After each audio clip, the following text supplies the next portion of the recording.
This conference will now be recorded.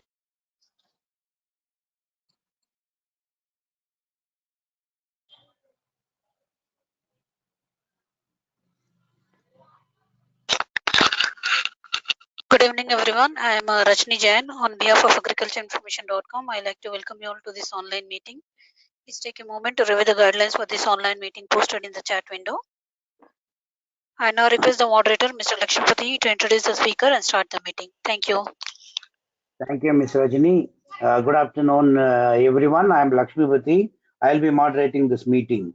Agricultureinformation.com likes to welcome to this meeting Dr. Surangna Jain, the health coach and lifestyle speaker at Lifestyle Speaks, Dubai, United Arab Emirates. Dr. Surangna Jain will be speaking on the topic additives used in food processing and preservation and their health implications. I now request the speaker to begin. Good afternoon, everyone. Thank you so much for introducing me. I am You're Dr. welcome. Surangna Jain, and I have done my PhD in food science and technology, and I am also a certified health and wellness coach and lifestyle speaker, and due to which my aim is basically to increase awareness and guide and motivate people to follow a healthy lifestyle by creating the right balance between their busy routines and health. And it focuses more on developing long-term healthy habits which they can stick to and last in the long run. And today it is my pleasure to present a talk in front of you all where I will highlight and talk about food additives which are generally used in food processing and preservation, and what implications they basically have on our health, and what we need to be aware about them as consumers, and also how we can reduce the risk of health problems from these food additives. So this may seem to be not very important, but after this presentation, I'm very sure you will realize how important it is to know about them so that you can focus on a healthy lifestyle and you can also be free from diseases. So the points which I will be covering in today's presentation are like what are food additives and why are they being used, the different types of food additives, examples of food additives being used, and what are the food additives which pose health risks to us, and how we can prevent ourselves from exposure to food additives, or how we can minimize our exposure to the different food additives. So before, in the olden times, foods were grown and grown fresh and eaten directly because at that time there was not much pollution as well. So a lot of preservation was not required to be done, and not many food preservatives or food additives were being used. But slowly techniques for food preparation and preservation started to come up in the market. So first there was this pickling and salting are some of the methods, traditional techniques which are used for food preservation and to deal with, and slowly it evolved to deal with the new problems of storage, food waste, and foodborne illnesses.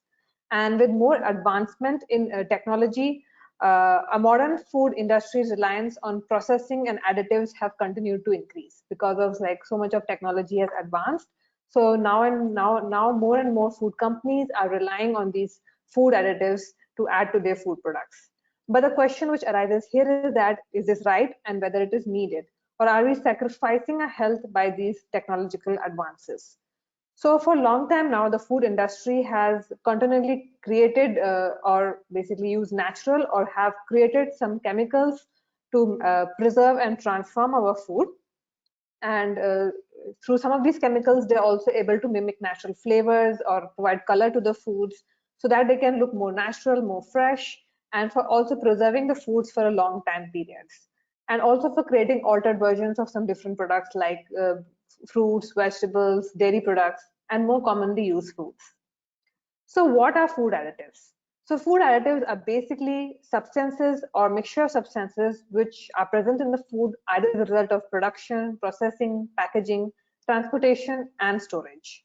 So according to the Food and Drug Administration, they are food substances whose whose use can either directly or indirectly lead them to become a component of the food and affect the characteristics of the food.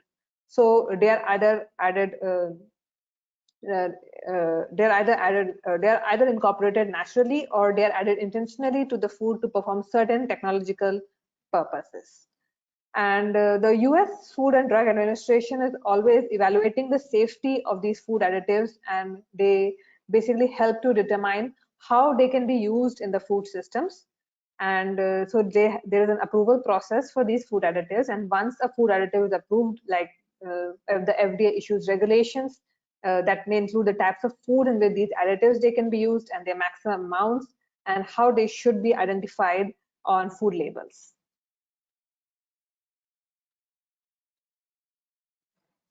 Now, the main reasons why the food industries use these food additives is first is preservation. To preserve the foods from spoilage or for controlling the growth of different microorganisms in them, which helps to maintain their freshness and to make them safe for our consumption. The second is to maintain product consistency. So there are many food additives which help to provide a consistent and uniform texture to the food products, which prevents them from separating and helps to maintain their consistency. Certain food additives are also added to improve appearance and flavor of foods because they can either help to intensify the color of the foods or improve their appearance, whereas certain food additives can also help to improve the flavor and aroma of the foods and bring out the best flavors in different food products. Food additives are also added to maintain wholesomeness and palatability of foods. So this is done by preserving the flavor of different foods, by preventing the fats and oils which are present in them from becoming rancid or prone to oxidation, and helps to keep the different ingredients which are present in the foods from browning or being exposed to air and causing some issues, and which otherwise can basically change the palatability of foods. So they help to maintain the wholesomeness. Food additives also help to maintain nutritional characteristics of the food. So so these days the food companies generally fortify or enrich the foods by adding certain nutrients to them so that they can improve the nutritional status of some food. So for example, there's so many vitamins and minerals which are being added to many foods like cereals, milk, and flour, which basically helps to compensate for the loss of vitamins and minerals which may be lost during their processing, or maybe they are or adding certain vitamins and minerals which are generally low or lacking in an individual's diet. And lastly, they're added to help in the production and processing of foods. Now, let us understand what are the types of food additives. So there are three types of food additives. There are natural additives, which are substances which are found naturally in a food, and they're extracted from one food to be used in some other food production. For example, the juices, like for example, the beetroot juice has a very distinct purple color, which can be used. So that's a natural additive, which can be extracted from the beetroots, and they can be used as a color additive to color other foods like some desserts or sweets. Then there are artificial additives which are not naturally found in the foods or food products, but they are produced synthetically. So they are basically synthesized. There are certain chemicals. So there are many examples of that, of these artificial food additives which are being used by the food industries. One example is azodicarbamide, which is a flour improver, which is generally added to the different breads and bread products to hold the bread dough together. And the third type of food additive are the man-made food additives. So so basically they are synthetical identical copies of natural additives which are found naturally. So the natural additives which are found, like they are basically synthesized to become identical copies of that. So they are man-made copies of substances which are occurring naturally. So these are the different types of food additives which are being used by the different food industries. Now, I will be telling you about that. Now we know what are food additives, we know why they're being used, and the different types of food additives. So it is important to know about some common examples of the different types of food additives which are currently being used by the food industries. So first type of is the food preservatives. So the term preservatives they refer to a wide variety of compounds which helps to prevent or slow down the growth of bacteria in a wide range of food products. So they help to prevent the growth of harmful microorganisms and protect the products from spoilage or contamination, which may be caused by bacteria, fungi, molds, yeasts, and they help to increase the shelf life of the products and make sure that the food is fresher for a longer time and there is no loss of taste or flavor in the product over a period of time. And food preservatives are of both two types, natural and artificial preservatives. So some examples of preservatives are salt and sugar, vinegar, sodium nitrate, sodium benzoate, and sulfur dioxide. So there are natural preservatives also, which are derived from natural sources, and sugar and salt are one example of natural preservatives which are being used. And they are the earliest natural food preservatives which efficiently help to drop the growth of bacteria in food products. And other examples are like oregano, some herbs, some extracts, and some oils. And even garlic and clove are sometimes basically used to the food to add the flavor or as a as a preservative. Then there are artificial preservatives, which are the chemical substances which helps to delay the growth of bacteria in foods and prevent spoilage. And they have also been used for a long time now, and they help to increase the shelf life. So benzoates, sodium nitrate, sulfur dioxide, all these are examples of artificial preservatives which can either be added to the food products or sprayed on them. The second type of food additives are the antioxidants. Examples of food additives are the antioxidants. So these are additives which are capable of delaying or preventing rancidity of food due to oxidation. And therefore, they help to increase the shelf life of the different food products. So they prevent oxidation of the food products by decreasing the risk of oils and fats in the foods to combine with oxygen and become rancid. And they are very important additives which are being used by the food industries because they not only allow the foods to conserve the nutritional properties, but also their quality levels. And there is a wide variety of antioxidants which are basically used by the food industries. And the most common examples are oils, margarines, and there's some natural antioxidants which are used like vitamin C, ascorbic acid, tocopherols, which are generally used in fruits, vegetables, and juices to extend their shelf life. Before we talked about preservatives and now it's antioxidants. So if you will see, both are basically used to extend the shelf life of any food products and to maintain their quality and nutritional properties, but there are differences between both of them. So the first difference between preservatives and antioxidants is that in their what is there in their technological function. So preservatives basically, as we have talked about, they help to prevent the growth of undesirable microorganisms in the food products. But antioxidants helps to prevent the foods from oxidative rancidity. So basically, you can see both these type of additives helps to prevent alterations in the food products, but the preservatives helps to prevent biological changes, and the antioxidants, they help to prevent chemical changes in the food products. The second difference is the preservatives are generally used in food products which contain water, since that is the environment where microorganisms generally tend to survive or grow in, and they can develop and deteriorate the food product. Antioxidants, on the other hand, are incorporated into products which contain fats, because they are more prone to oxidation due to the impact of maybe light, heat, or many other factors. So for products such as fruits and juices, which do not have much percentage of fat in their composition, in that case, generally preservatives are used, but in certain cases, even antioxidants are also used. But generally in products which contains oil, in that cases, like we have butter, margarine, and all, antioxidants are generally used, and in some cases both are used in combination.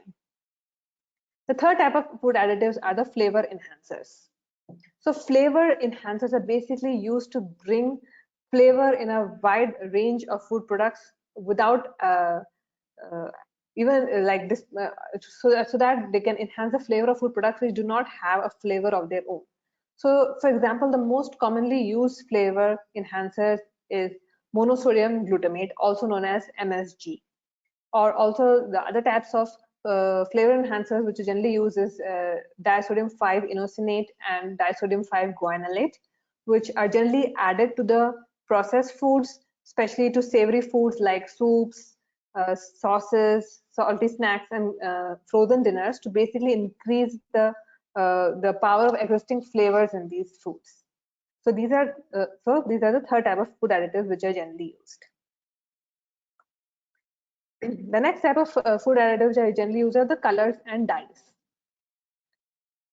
So a color or dye additive is basically used to impart color to any food product so that they can look more appetizing and appealing. And also, if in some food products during when they are processed, they may lose their color, to restore their original color, color and dye additives are basically used, and they include both synthetic substances like your artificial colors and also substances which are derived from natural sources like curcumin is one color or dye which is naturally found, and that is also used as a food additive to enhance natural colors and add color to colorless products. And so they help to make the food appear more attractive, appealing, appetizing, and also make them more appealing. Color additives are also sometimes referred to as dyes. So there are different types of color additives which are generally used. So like I told you, there are natural and artificial. Artificial include your dyes like blue 1, yellow 5, and yellow 6. Other than that, also the color additives are classified into three types. One is straight colors, lakes, and mixtures. So straight colors are additives which have not been mixed or chemically reacted with any substance. And one example of that is a blue 1 dye. Lakes are generally found, lake colors are generally formed by chemically reacting colors with some precipitants or substrates, and generally made with aluminum cation as the precipitant or aluminum hydroxide as the substrate. And mixtures are color additives which are formed by mixing one color additive with another color additive without any chemical reaction. The next type of food additive which is generally used are sweeteners. So sweeteners are basically used to increase, sweeten or enhance the flavor of the food. And sugar is one most important flavoring substance which is generally used for that. And other types of additives are also there, which basically gives us a sensation of sweetness in a food product and also gives us the required energy. But as we all know, excessive sugar intake is linked with a range of health problems, including obesity and diabetes. So even food companies are coming with alternatives of sugar to use as additives for sweetening the food products. So there are two types of sweeteners. One are the intense sweeteners, which include your saccharin and aspartame, which are much sweeter than sugar, due to which only small amounts of them is used, and they can help to achieve the same level of sweetness as sugar in any food. And and generally people prefer to use intense sweeteners because they think because they contribute only very few calories to our diet. And then there are the bulk sweeteners, which include your sorbitol and sucralose. So are not very sweet like sugar. They are 35% or 100 to sometimes 90% sweet as sugar. So they have a similar bulk to sugar. Then there are emulsifiers, which are the next type of additives which are generally used. So there are different types of food products which have emulsions in them, oil and water emulsions, which is basically a mixture of oil and water which are blended together. But since both of them are immiscible liquids, it is very important that they are blended together for a long time and the emulsions remain stable, due to which emulsifiers are basically used, which are surface active agents, which helps to create that balance between them, and they are generally used in products with oil and water based mixtures. So the emulsifiers, they create two types of stable emulsions. One is droplets of oil which are either dispersed in water, or droplets of water which are either dispersed in oil. So there are the oil and water emulsions, where the continuous phase is water and the dispersed phase is oil. And then there's the water and oil emulsions, where the oil is the continuous phase and water is the dispersed phase. So they are generally prepared by using some mechanical force like blender or homogenizer, and which basically breaks down the dispersed phase into droplets so that they become suspended in the continuous phase. But they need to be kept stable for a long time, due to which emulsifiers are generally used. So example of some emulsifiers are lecithin and soya bean, which are generally used in vinaigrette dressings, milks, and mayonnaise. And they can be made either from plant, animal, or even synthetic sources, and they're added to the food products to prevent separation and to keep a smooth texture and extend their shelf life.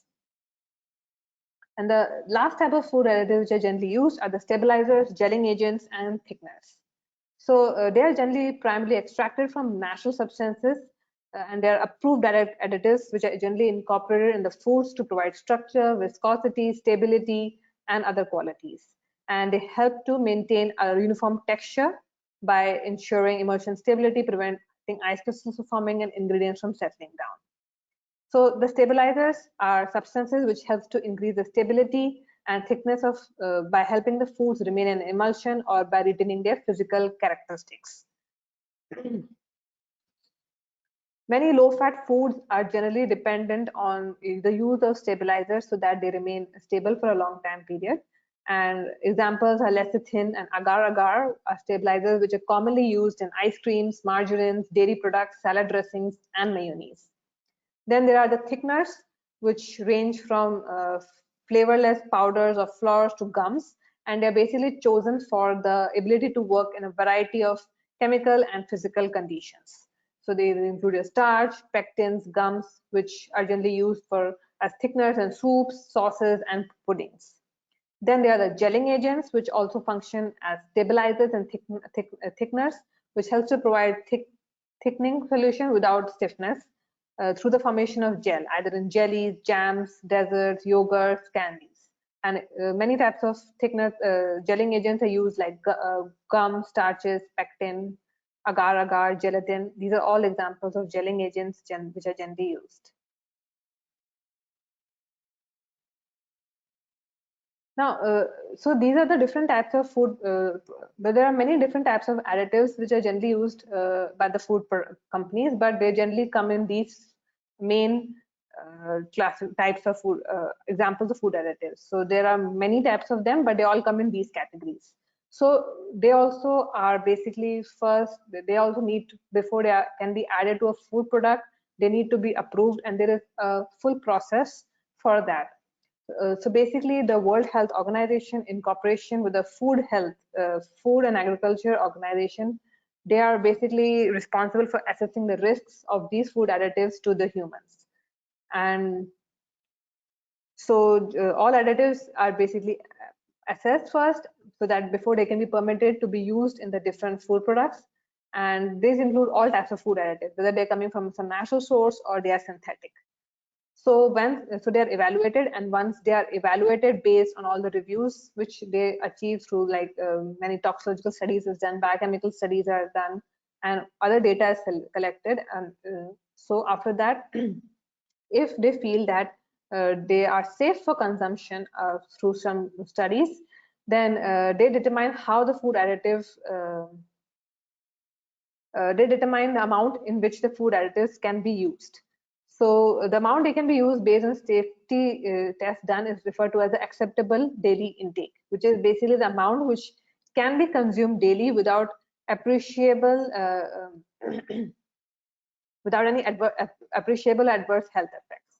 And even after a food additive is basically approved, it still undergoes regular and repeat testing to ensure that it is still safe for the consumption and to maintain its status as approved. So there are different food labels. So which food labels you can find in any food product, either on the back side or on the side, which basically provides information about additives which are present in the food products in the ingredient list, so that people can accordingly make informed choices. So now the thing is that we know that before the food additives are basically added to the food products, they undergo a lot of safety and toxicological tests are done to determine whether they are safe for consumption and all, and they undergo rigorous testing before being approved. So does that mean that all food additives are absolutely safe and good and cause no health implications for every one of us? So the thing is that the food science is always evolving over time, and eventually there are certain studies which come up, or something which comes up which indicates that something is bad for us. So there are, and it has been realized through few studies, though not conclusive research has been done, but it has been realized that some of the food additives which are being used are not good for our health. And certain food additives have been banned also, but there are certain additives which are still being added to some different types of food products, because not many conclusive studies have been done, but there are indications which suggest that they are not good for our health. So, and there are certain additives which are not harmful, but they can adversely affect a certain percentage of the population, and if specifically if consumed in large amounts. So there are certain additives which affect some people more than others. However, there are so basically let us know about certain food additives that we should try to avoid, because they can pose health risks for us, and we should avoid together, or maybe we should consume in very less amounts or in moderation.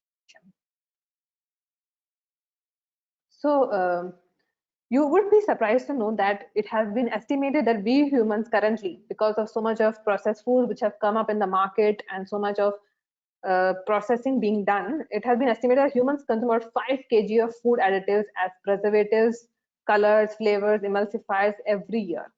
And this means that we are consuming a lot of chemicals, and slowly its cumulative effect is something which we do not know about.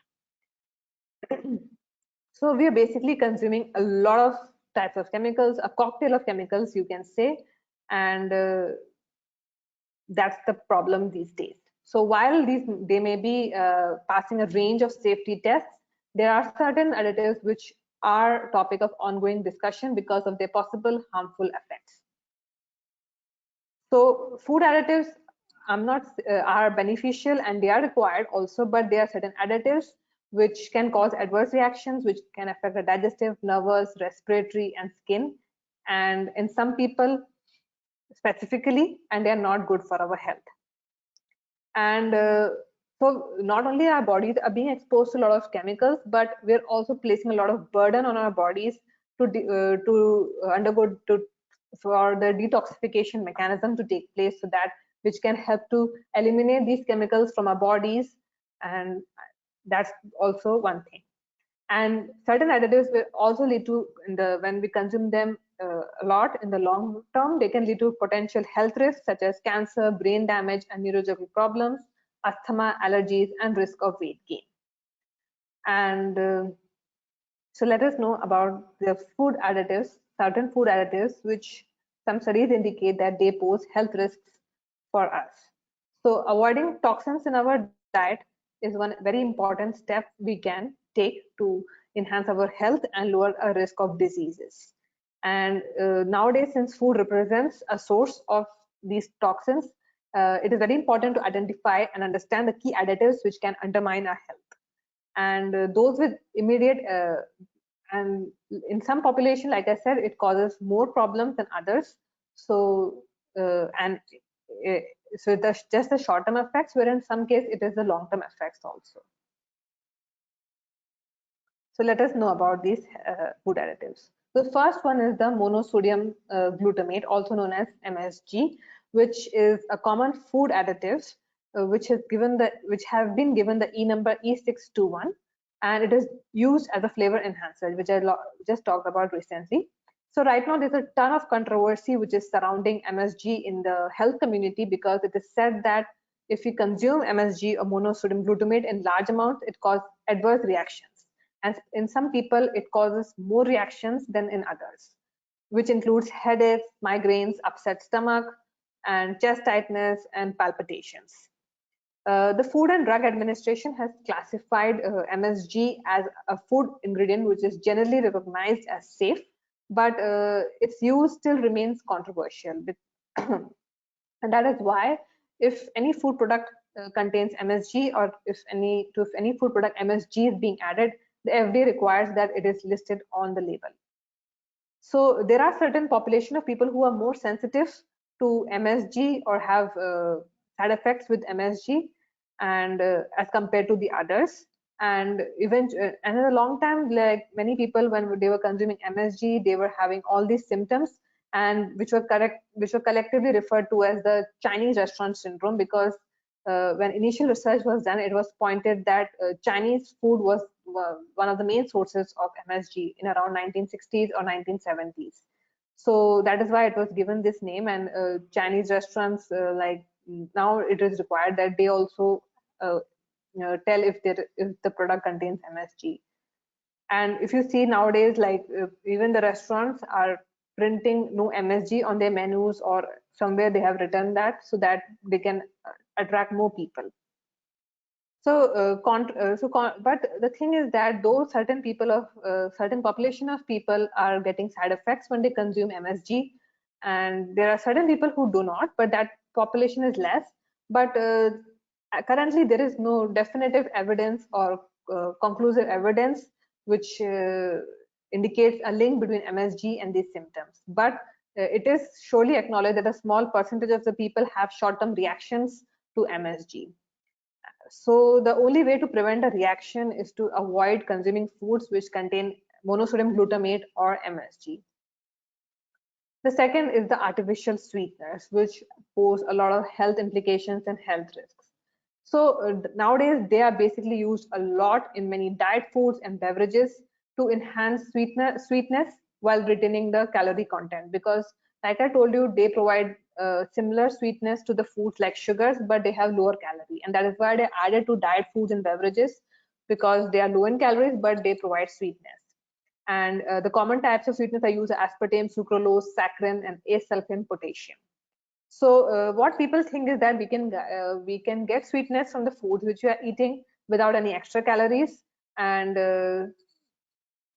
they are not having negative effects like sugar, so they are good for us. But they have a lot of side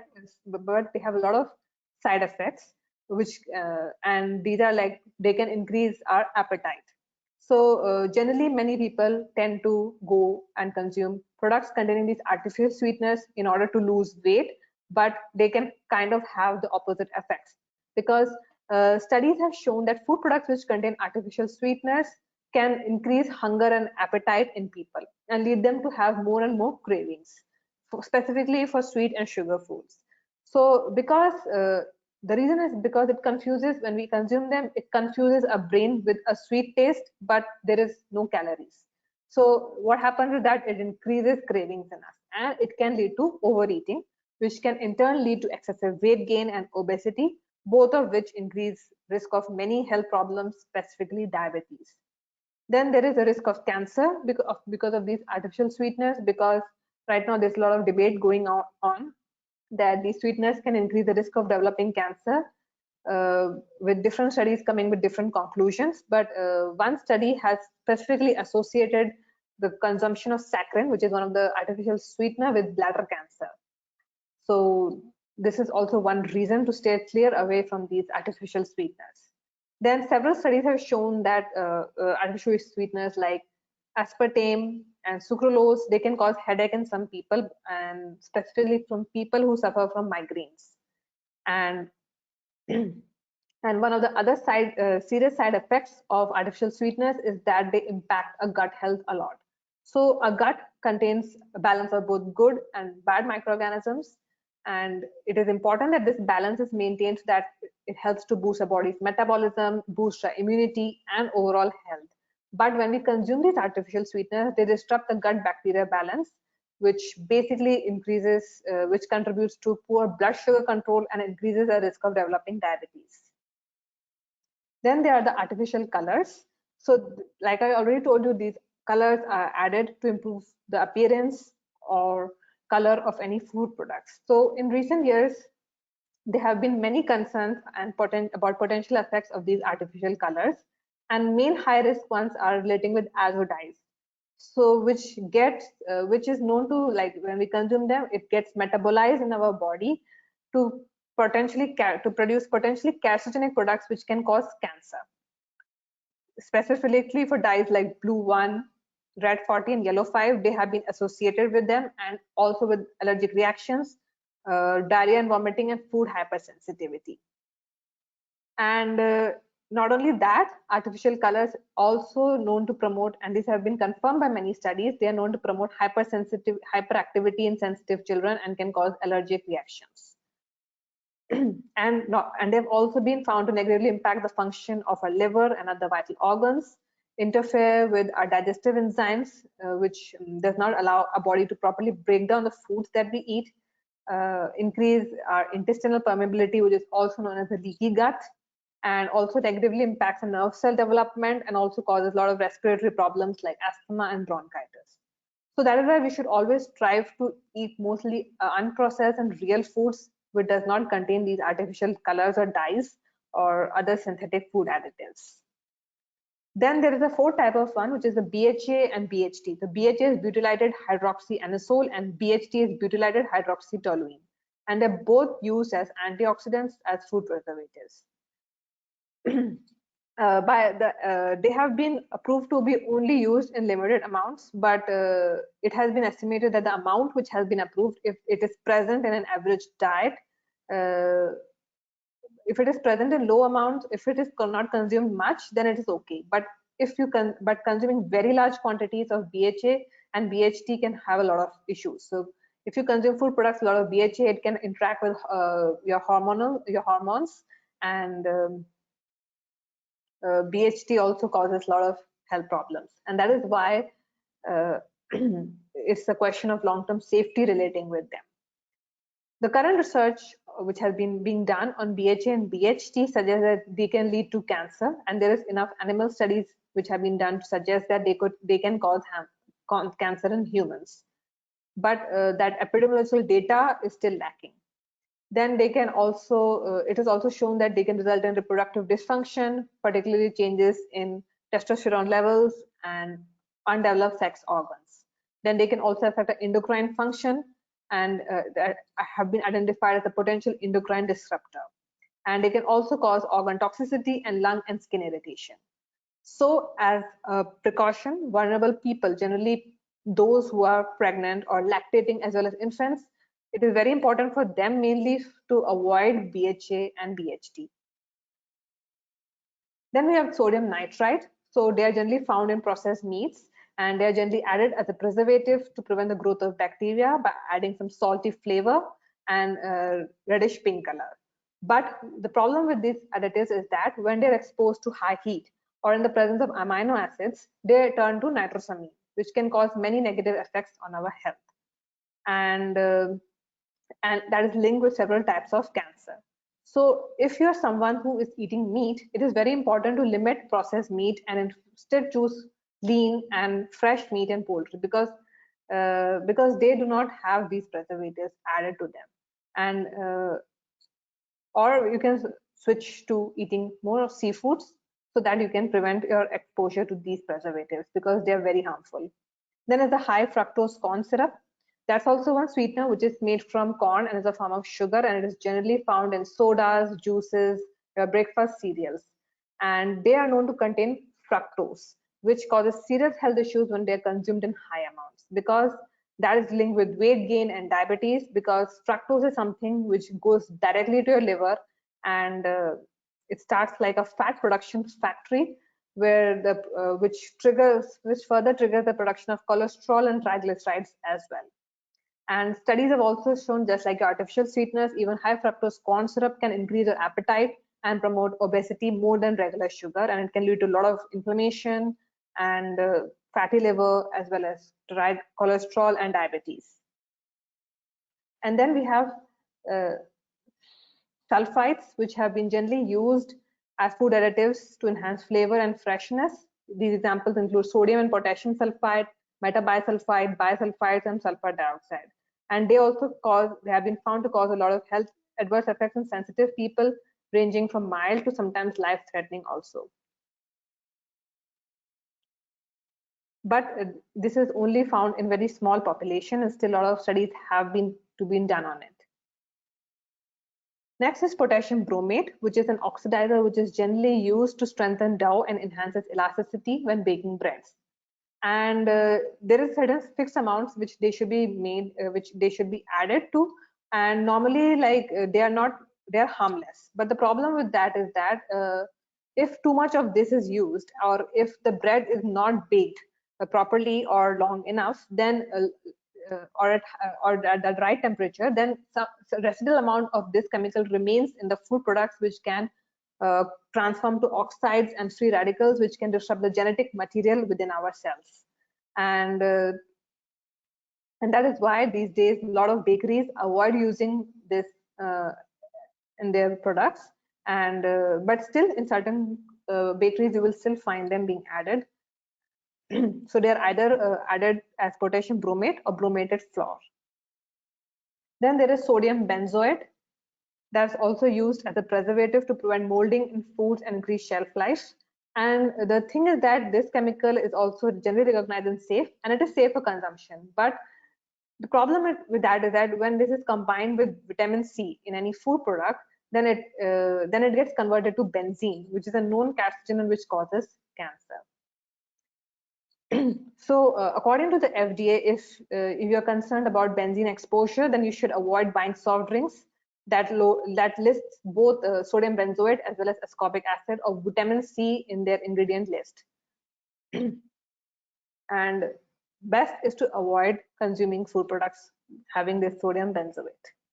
And last is the trans fats, which are a type of unsaturated fats which have undergone hydrogenation, which is generally used to increase shelf life and improve consistency of food products.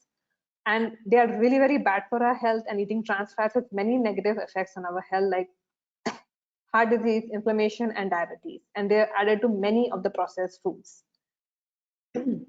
And recently, the FDA also has thought about revoking their recognized status, safe status, but because like there are so many studies which have linked the consumption of trans fats to the higher risk of heart disease. And there is also a connection between, some studies have found between trans fats and diabetes. So is it necessary to give up completely the food additives? So when you begin to realize the health risks which are associated with processed foods and food additives, the only thing which I can say is that it is important that we can reduce or we can cut down processed foods from our diet, because that's one of the easiest and most effective way to reduce our intake of food additives or exposure to food additives. You can make simple switches to your diet and swap your processed foods with more wholesome and fresh foods. But this does not mean that you have to completely give up on food additives, little bit completely prevent them, but you can try to think more about possible wholesome alternatives which might taste just as good and which does not put your health at risk. And it is very important that we start changing our consumer habits. So where we start changing our eating routines and the way the products we purchase or the shopping routines. So that will not happen very fast, but we can slowly take steps towards it by increasing more and more awareness about them and about what we're currently eating, about what we're currently buying, and accordingly take steps to make the changes we want. And it is very important to read the food labels, which is generally not followed by many of us of these food products, so that we can get more idea about the types of additives or chemicals which are being added to the foods which we are eating. And many times we may think that they are not harmful for us or they are okay to consume, but it's not like that all the time.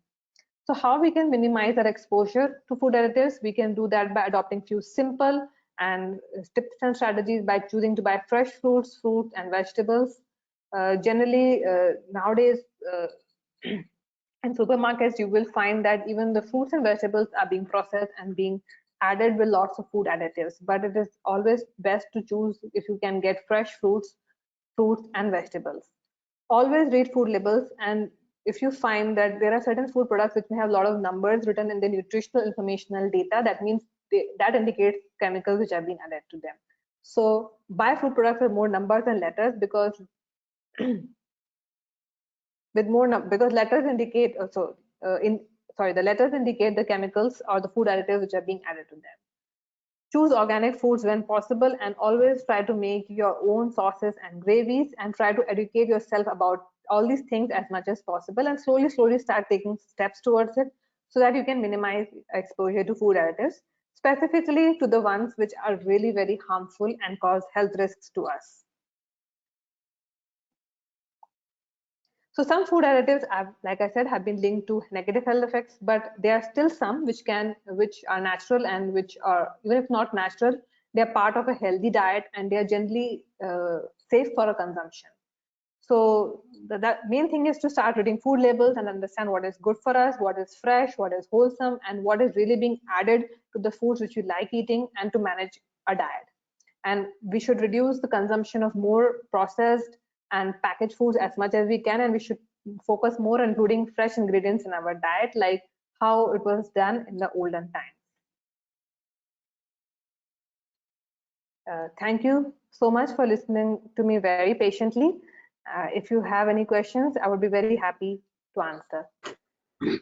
Thank you, Dr. Surangna Jain, for an excellent talk and presentation. I now request the participants to ask their questions. We'll also be posting the speaker's contact details in the chat window. Now over to the participants for questions. Participants, if you have got any question, please put on your mic to indicate to me that you are likely to ask a question. Now, who is anybody interested, please? Any questions? Or do you think she has covered almost all the aspects of the topic? Yes, who is this, please? Any questions? Okay, no questions. Looks like your talk has been quite comprehensive and no questions forthcoming. I think that's all we have for the day. I would like to thank. Yes, who is this, please? Any questions? Any participants? Yeah, is Nirmal Jain. Yeah, Mr. Nirmal Jain, please go ahead. Just ask you one question to the madam. We are Yeah, please. making the pickles. We are making the pickles and sausage, and using that potassium, sodium benzoate as a preservative. So, can you say me what a minimum quantity can suggest? Sodium benzoate you're using, right? Yeah, Sodium benzoate. So sodium, according to the FDA, the sodium benzoate, the maximum usage they are suggested is to be 0.1%. point. 1%. Okay, Yes. thank you. And, thank you so Okay. much. Any other questions, please? Any questions? No questions. Okay, that's all we have for the day. I'd like to thank the speaker, Dr. Surangna Jain, on behalf of Agriculture Information, for taking the time to speak with us. I now request the Hello. organizer, Ms. Rajini Jain, to please close the Hello. meeting. Yes, who is this, Hello. please? Yes, Yeah. please. Yes, I want to ask you, Yeah, please go ahead. madam. You explain the ill effects of the fructose. In Yes. this context, I would like to ask you, fruits also contain the fructose, right? Yeah, So but the thing is that should we limit the consumption of fruits? yeah, actually fruits also are containing fructose, but the thing is that they're not only containing fructose, they're also containing other nutrients in. So what happens when we consume fruits? Like they are having a lot of fiber as well. So when we are consuming fruits, the thing is that because of the other nutrients and because of the fibers which are present in them, the fructose negative effect is not like only like how it is for the high fructose corn syrup, because that in that case only thing which is present is fructose. Okay. Do So you there is mean a that balance which is. Okay. Okay. Please see. So basically, when with other nutrients and fibers present, then the balance is created, and the fibers basically is something which is consumed by the good bacteria in our gut. So when they metabolize it in our gut, then they help to control blood sugar levels in our body. So in that case, fructose does not cause the negative effects or spikes in blood sugar levels like if you consume the high fructose corn syrup. Okay. And what about glucose? Glucose is same for fruits, right? Hmm. Yeah, fruits, it's okay, because I told you, like because they have other fiber nutrients and also that helps to create the balance actually. Uh, uh, uh, I just wanted to know what about the fruit juices? They won't contain the fibers and other things. It is directly Yeah, directly absorbed and assimilated in the blood. So we yeah, should that's the avoid the fruit problem. juice. Yeah, that is one problem with fruit juice. So like when you extract juice from the fruits, the fiber portion is like not coming out. It remains outside. It does not come in the juice. And sometimes some of other nutrients also are not completely extracted out. That is why it is always best to consume fresh fruits rather than consuming fruit juice. Okay, and one more question. Sugarcane juice or sugar, yeah, jaggery, Yeah, they yeah. also contain the sucrose. That means it contains glucose and fructose, right? Yes. So, shall we take sugarcane juice or not? Because it will be without fiber, right? Yeah, it's best to So, consume what's it in your very opinion? sugarcane juice you can consume, but only consume them in very limited amounts, like not every day. Okay, Because okay, jaggery is the thing with jaggery is that like or sugarcane, they are natural sources and they're not like so much processed or refined, but still like in the end they are having this sugar and fruct glucose and everything, so they have to be consumed in limited amounts. okay. People are stopping the sugars but consuming the jaggery. It is also not good for health because jaggery will also contain these fructose. No? Yeah, that is true. That is why jaggery should, if you're consuming jaggery, you should consume them in limited amounts. Like the thing is that sugar, what problem with sugar, which is available in the market, they are very much processed, a lot of chemicals, refined with a lot of chemicals. That is why they become more bad for our health. So jaggery No. is better. But the problem is that since people think that, okay, it's a replacement, they can consume as much as they want, no, that's not the thing. Like even jaggery, if you're consuming, you have to consume it in very limited amount. Like because Okay, in the, what will the maximum quantity in per day per person for jaggery?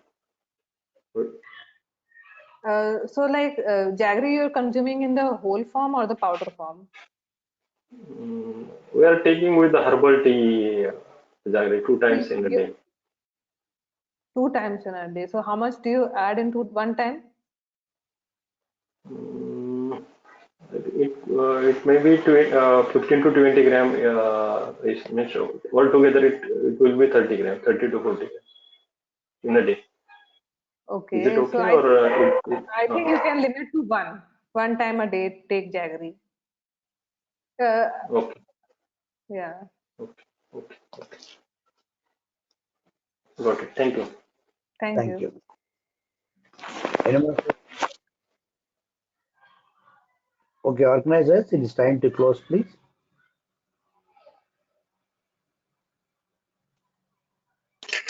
Thank you, Mr. Lakshmipati. I like to thank the speaker,